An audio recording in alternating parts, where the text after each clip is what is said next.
Welcome back to another video, Friday, September 10th, and I have an update for you guys on Healthier Choices Management, ticker symbol HCMC. Now, HCMC currently sitting at 0.0006, and the volume today for HCMC was insane, 1.4 billion trades of HCMC today, and I really haven't seen volume like this since February, really around this time when HCMC went absolutely crazy, and where we really saw quite a bit of people start to get interested and involved in this stock. But today's update is about the Healthier Choices Management patent infringement lawsuit case against Philip Morris USA. So let's not waste any time, you guys. Let's just get right into it. So to refresh everyone kind of what has been going on, you can take a look here at the Pacer monitor docket, and we can see here that back on, let's go all the way back down to here, Tuesday, June 15th, notice of filing a petition of inter partes review by Philip Morris. Philip Morris filed this, and then the order granting motion to dismiss for failure to state a claim. HCMC will have 14 days to file a motion for leave to file a further amended complaint, right? And then HCMC filed a motion for an extension of time to file its motion for leave to file an amended complaint, and then Judge Batten denied that motion for the extension of time. And then our last update, I think, is when HCMC did in fact file that motion for the amended complaint. Actually, well, I made one more video. So HCMC filed that motion to file an amended complaint, and then Philip Morris responded to that filing of the motion. And then now HCMC has one more reply, and they have replied. They replied Friday, 1 week ago. They replied Friday, September 3rd, and their reply was the reply to the response of the motion to file an amended complaint. Now you can see here Friday, September 10th, there was a submission of motion to amend complaint to District Judge Batten Sr. All right, so I want to go over HCMC's reply to Philip Morris's response. Right, it's a lot to take in, very confusing, but I went ahead and bought the document here. I will go down and scroll down this very slowly for any of you guys that want to just pause the video and take a look yourself. But I just want to kind of skim through this and basically break down, in my opinion, what HCMC is saying here. So just right off the bat, before getting into it, HCMC did obviously respond, or they replied to the response, and I mean, as they should, but they really are saying that Philip Morris's response, it's too he say, she say. It's too broad, and it's too early, essentially, in what they're trying to claim against HCMC. So let's just get into it.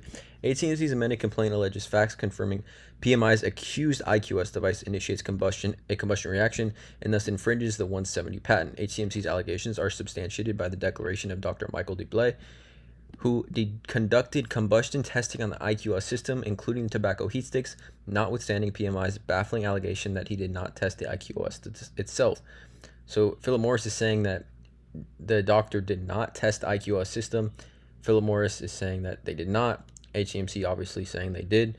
And again, this case really all comes down to what is combustion, and does the IQOS device contain combustion reaction?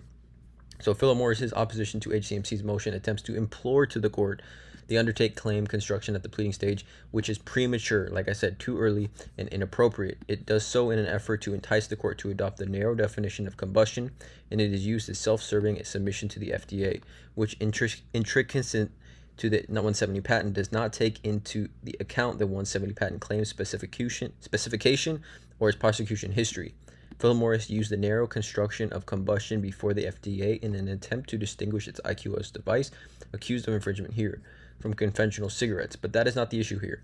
And Philip Morris's self-serving statement suggests that it is no combustion in the IQOS device need to be taken in the context in which they were made. They were not made in the context of the 170 patent, which governs here. So if you watch the previous video I made on this, or if you're just well versed in what's going on with this case, you know that Philip Morris has been fighting this entire time, stating that the IQOS device does in fact have no combustion. And obviously it's been backed by doctors and scientists that the IQOS device does in fact contain a combustion reaction. So if we take a look at this here, the proper construction of a combustion reaction in the context of 170 patent in this case is a question of law, premature at this point. Instead, the only issue before the court is whether HCMC's amended complaint is futile, where it sets forth factual allegations that, accepted as true, state a claim to relief it's plausible on its face. As a matter of law, the amended complaint will supersede the original complaint, rendering a legal nullity. So Philip Morris focuses on its opposition on complaining about the original complaint, and Exhibit J there too is misplaced. Because HCMC's amended complaint states a claim that is plausible on its face, the court should grant HCMC's motion for leave to amend. So right now, currently, the judge is going to take the filing of the amended complaint, the response, and now this reply by HCMC. He's going to take it all in, really digest it, and then obviously give a verdict, or I guess not a verdict, but a result to what is going to happen next. And that could take some time. I definitely don't think this is going to be something that we're going to see right away, but definitely think this will take some time, and as it should take some time, because there is a lot of information, a lot of science, a lot of things to really fully take in, right? But in my opinion, I think HCMC is still an extremely bullish outlook for me. In my opinion, I think that the facts are just obvious that the IQOS device does in fact contain combustion, and I do think if it does get to that next stage in the trial, that HCMC will have the opportunity to lay out those facts in front of a jury or whoever it may be, to prove that the IQOS device does in fact combust. But now I'm just going to scroll down. Feel free to pause the video at any time to just read this yourself. Very, very detailed information. Obviously, it's a court document, but I really like what Cozen O'Connor, the law firm who represents HCMC, has done here, really elaborating and showing and essentially defining combustion to a T. And that's really, again, what it comes down to. And I'm going to get down to a chart that I do want to share with you guys once I get down there.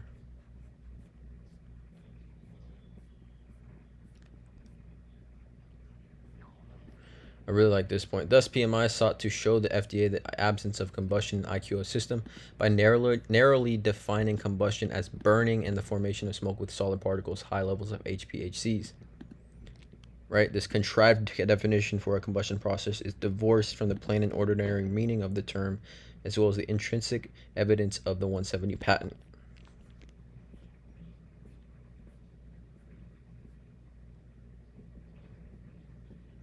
Also love to see this as well. HCMC's allegations in the amended complaint are not contradicted by PMI statements to the FDA, which are no longer part of the record in this processing.